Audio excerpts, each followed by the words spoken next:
नमस्कार, public news देख रहे हैं आप। पश्चिम बंगाल में चुनाव जैसे जैसे नजदीक आ रहा है, पूरा माहौल तेजी से बदलता हुआ दिखाई दे रहा है। इस बार चुनाव सिर्फ राजनीतिक बयानबाजी या रैलियों तक सीमित नहीं, बल्कि हर स्तर पर सख्ती, निगरानी और कार्रवाई देखने को मिल रहा है। खास तौर पर इलेक्शन कमीशन की भूमिका इस चुनाव में बेहद अहम बन गई है, जो हर पहलू पे बारीकी से नजर बनाए हुए है। चुनाव आयोग ने इस बार साफ संकेत दिया है कि चुनाव प्रक्रिया को पूरी तरह पारदर्शी और निष्पक्ष बनाने के लिए कोई भी ढिलाई नहीं बरती जाएगी।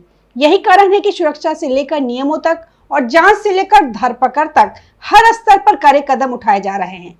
यह सिर्फ सामान्य निगरानी नहीं है, बल्कि एक तरह से सफाई अभियान चलाया जा रहा है, जिसका उद्देश्य चुनाव को प्रभावित करने वाली हर गतिविधि पर रोक लगाना है। चुनाव के दौरान सबसे बड़ी चुनौती होती है मतदाताओं को प्रभावित करने की कोशिश, चाहे वो पैसे के जरिए हो, शराब के जरिए हो या फिर ड्रग्स और अन्य प्रलोभनों के जरिए।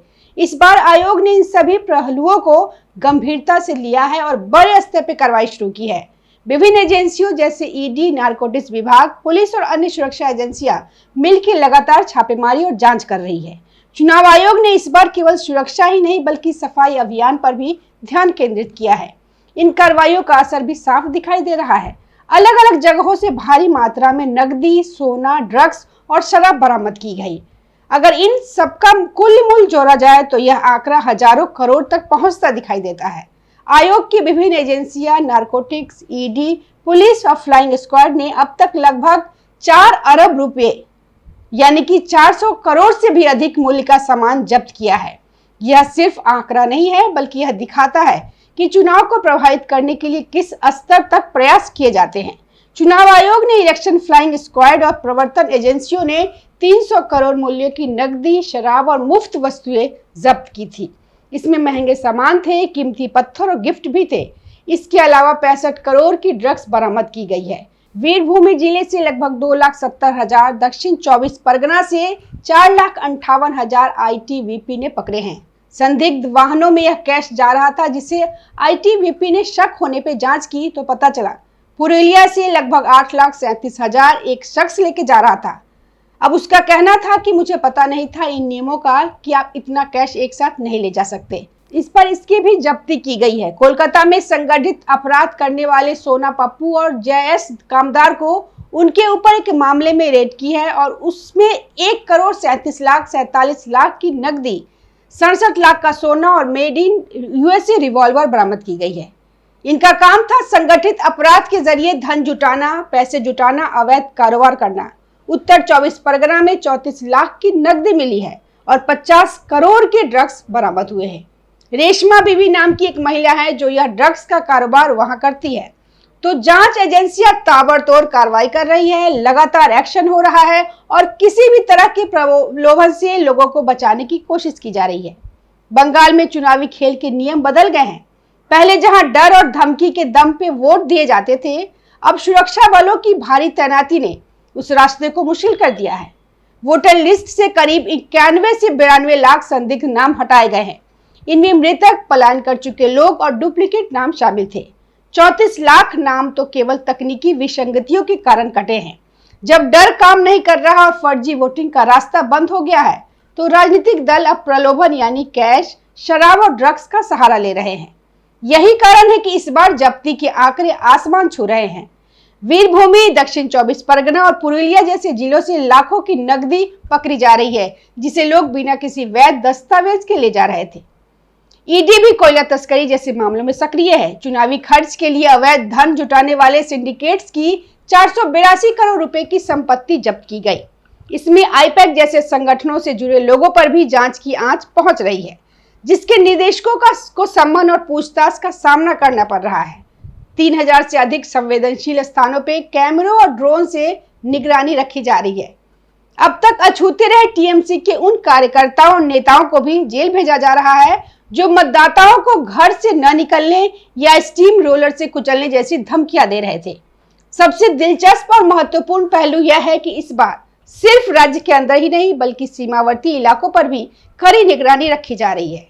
बिहार और झारखंड से सटे बॉर्डर इलाकों में विशेष सतर्कता बरती जा रही है, क्योंकि यह आशंका जताई जा रही है कि बाहरी राज्यों से पैसा और अन्य अवैध सामग्री बंगाल में लाई जा सकती है। ऐसे कई मामलों में संदिग्ध वाहनों की जांच के दौरान नकदी और अन्य सामग्री बरामद भी की गई है। चुनाव आयोग की फ्लाइंग स्क्वाड टीमें लगातार सक्रिय है। ये टीमें अचानक जांच करती है और वाहनों को रोकती है और संदिग्ध गतिविधियों पर तुरंत कार्रवाई करती है। इसके अलावा केंद्रीय सुरक्षा बलों को भी तैनात किया गया है, जो स्थानीय पुलिस के साथ मिलकर काम कर रहा है। इन बलों का उद्देश्य सिर्फ कानून व्यवस्था बनाए रखना नहीं, बल्कि मतदाताओं को डर और दबाव से मुक्त रखना भी है। इस पूरे अभियान का एक बड़ा हिस्सा तकनीक का इस्तेमाल भी कर रहा है। इस बार हजारों सीसीटीवी कैमरे लगाए गए, जिनमें कई जगह एआई आधारित स्मार्ट कैमरे भी शामिल है। ये कैमरे सिर्फ रिकॉर्डिंग नहीं करता, बल्कि किसी भी असामान्य गतिविधि या भीड़ के जमा होने पर अलर्ट भी देते हैं। इससे तुरंत कार्रवाई संभव हो पाती है। अब अगर राजनीतिक परिप्रेक्ष्य में देखें तो यह सख्ती सभी पार्टियों के लिए नई चुनौती लेकर आई है, खासकर टीएमसी के लिए, जिसकी अगुवाई ममता बनर्जी कर रही हैं। लंबे समय से सत्ता में रहने के कारण उनके लिए यह बदली हुई व्यवस्था एक नई स्थिति पैदा कर रही है। पहले जहां चुनावी रणनीतियों में कुछ पारंपरिक तरीके इस्तेमाल होते थे, जैसे स्थानीय प्रभाव, दबाव या अन्य तरीके से वोट प्रभावित करना, वहीं अब उन रास्तों पर काफी हद तक रोक लग चुकी है। मतदाता सूची में बड़े स्तर पर सुधार किया गया है। मृतकों, डुप्लीकेट नामों और संदिग्ध प्रविष्टियों को हटाया गया है। इससे चुनावी गणित पर सीधा असर पड़ रहा है। जब पुराने तरीके सीमित हो जाते हैं तो स्वाभाविक रूप से नए तरीके अपनाने की कोशिश होती है। ऐसे में प्रलोभन यानी पैसा, शराब या अन्य वस्तुएं एक बड़ा माध्यम बनता है। लेकिन इस बार इन सब पर सख्ती से रोक लगाने की कोशिश हो रही है। यही कारण है कि ड्रग्स माफिया, हवाला नेटवर्क और अन्य संगठित अपराध से जुड़े लोगों पर भी कई कार्रवाई तेज हो गई है। जांच एजेंसियों के पास स्थानीय स्तर पर जानकारी देने वाले स्रोत भी सक्रिय हो जाते हैं। इनकी मदद से यह पता लगाया जाता है कि पैसा कहां से आ रहा है, किसके पास जा रहा है और किस उद्देश्य से इस्तेमाल हो सकता है। इस जानकारी के आधार पर छापेमारी और जब्ती की कार्रवाई की जाती है। इसके अलावा कुछ बड़े मामलों में संपत्तियों की जब्ती भी की गई।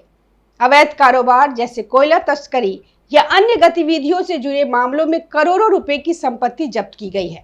इसका सीधा असर चुनावी फंडिंग पर पड़ता है, क्योंकि ऐसे पैसों का इस्तेमाल चुनाव के दौरान किया जाता है। कोयला तस्करी बड़े स्तर पर पश्चिम बंगाल में होती है और उसका पैसा चुनाव में इस्तेमाल होता है। अब इस मामले में इसकी जो जांच चल रही है उसमें आईपैक भी फंसी हुई है। उसमें आईपैक के तो डायरेक्टर को तो बुलावा गया ही है, गिरफ्तार किया गया है और कुछ को समन भी जारी किया गया है। लेकिन इसके अलावा कोयला तस्करी में शामिल जो बंगाल के ही हैं, जो कुछ व्यापारी है या और जुड़े हुए लोग हैं, उनकी भी संपत्ति जब्त की गई है। वहां से 159 करोड़ की संपत्ति जब्त की गई और कुल मिला के 482 करोड़ की संपत्ति जब्त की गई है। तो इस व्यापार पर भी, इसके जरिए होने वाले नगद लेन देन पर भी रोक लगाने की कोशिश है। तो चुनाव आयोग का इस दिशा में भी काम जारी है। सुरक्षा के लिहाज से भी इस बार अभूतपूर्व इंतजाम किए गए हैं। संवेदनशील जिलों में भारी संख्या में केंद्रीय बल तैनात किए गए हैं। कुछ इलाकों को विशेष निगरानी में रखा गया है, जहां पहले हिंसा या गड़बड़ी की घटनाएं सामने आई थी। इन जगहों पर अतिरिक्त बल, कैमरे और पर्यवेक्षक तैनात किए गए हैं। मुर्शिदाबाद में सबसे ज्यादा सुरक्षा बल तैनात किए गए हैं। सबसे ज्यादा कंपनियां तैनात की गई है। मुर्शिदाबाद को 2 पुलिस जिलों में बांटा गया है, मुर्शिदाबाद और चंगीपुर, जिसमें मुर्शिदाबाद के हिस्से में सबसे ज्यादा 200-240 के करीब वहां पे कंपनियां तैनात है। बाकी और जिले में भी है। तो सुरक्षा बलों की तैनाती भी की जा रही है। सुरक्षा बलों को लाठियां भी दी जा रही है। मतदान केंद्रों पर भी इस बार व्यवस्थाएं पूरी तरह बदली हुई है। कैमरों की निगरानी, लाइव फीड और त्वरित प्रतिक्रिया तंत्र के जरिए यह सुनिश्चित किया जा रहा है कि कोई भी गड़बड़ी तुरंत पकड़ी जाए। इससे मतदाताओं का विश्वास भी बढ़ता है कि उनका वोट सुरक्षित है। चुनाव आयोग का एक और बड़ा फोकस है डर का माहौल खत्म करना। पहले कई बार ऐसी शिकायतें आती थी कि मतदाताओं को धमकाया जाता या दबाव बनाया जाता था। इस बार ऐसे मामलों में तुरंत कार्रवाई की जा रही है। धमकी देने वालों को गिरफ्तार किया गया है और उनके खिलाफ कानूनी कार्रवाई की गई है। यह सब मिलाकर एक ऐसी स्थिति बन रही है जहां चुनाव वास्तव में निष्पक्ष और पारदर्शी दिखने लगा है। लेकिन इसके साथ ही राजनीतिक तनाव भी बढ़ रहा है। सख्ती का असर सीधे तौर पे उन लोगों पे पड़ता है जो पहले इन ढीले ढाले सिस्टम का फायदा उठाते थे। इसी वजह से कुछ राजनीतिक प्रतिक्रियाएं भी सामने आ रही है, जहां इस सख्ती पे सवाल उठाए जा रहे हैं। लेकिन चुनाव आयोग का स्पष्ट रुख है कि उसका काम सिर्फ और सिर्फ चुनाव को निष्पक्ष बनाना है, न कि किसी पार्टी को फायदा या नुकसान पहुंचाना। मुख्यमंत्री ममता बनर्जी के लिए यह स्थिति चुनौतीपूर्ण है। ममता बनर्जी इस बार बीजेपी या कांग्रेस वामपंथी से नहीं बल्कि सीधे चुनाव आयोग से लड़ रही है। आयोग की सख्ती और जीरो टॉलरेंस की नीति ममता को रास नहीं आ रही है, क्योंकि यह उस पर पुराने लुंचपुन सिस्टम को खत्म कर रहा है जिसमें सत्ताधारी दल अपनी मनमानी कर पाता था। चुनाव आयुक्त ज्ञानेश कुमार और उनकी टीम का लक्ष्य किसी दल को खुश करना नहीं बल्कि प्रक्रिया को पारदर्शी बनाना है। यही पारदर्शिता सत्ताधारी दल की जमीन खिसका रही है। चुनाव आयोग का यह क्लीन अप ऑपरेशन बंगाल की लोकतांत्रिक साख को बचाने की एक बड़ी कोशिश है। यदि पैसे, ड्रग्स और डर के इस त्रिकोण को तोड़ने में आयोग सफल रहता है तो यह बंगाल के इतिहास का सबसे निष्पक्ष चुनाव साबित हो सकता है। फिलहाल दीदी की जमी जमाई कुर्सी इन कड़े नियमों और जांच एजेंसियों की कार्रवाई से डोलती नजर आ रही है। जब चुनावी प्रक्रिया से डर और प्रलोभन निकल जाता है तब केवल जनता की असली आवाज बचती है और वही लोकतंत्र की जीत है। अंत में सवाल यही उठता है कि क्या इस बार की सख्ती चुनाव के नतीजों को भी प्रभावित करेगी? क्या मतदाता बिना किसी डर और प्रलोभन के अपने वोट का इस्तेमाल कर पाएंगे? इन सवालों के जवाब चुनाव परिणामों के साथ सामने आएंगे, लेकिन फिलहाल इतना जरूर कहा जा सकता है कि इस बार पश्चिम बंगाल का चुनाव सिर्फ राजनीतिक मुकाबला नहीं बल्कि सिस्टम और पारदर्शिता की एक बड़ी परीक्षा बन चुका है। मिलते हैं अगली वीडियो में, तब तक जुड़े रहिए हमारे साथ। धन्यवाद। ताज़ा खबरों से जुड़े रहने के लिए हमारे चैनल को सब्सक्राइब करें और बेल आइकन को दबाना ना भूलें ताकि हर खबर की नोटिफिकेशन आपको मिलती रहे।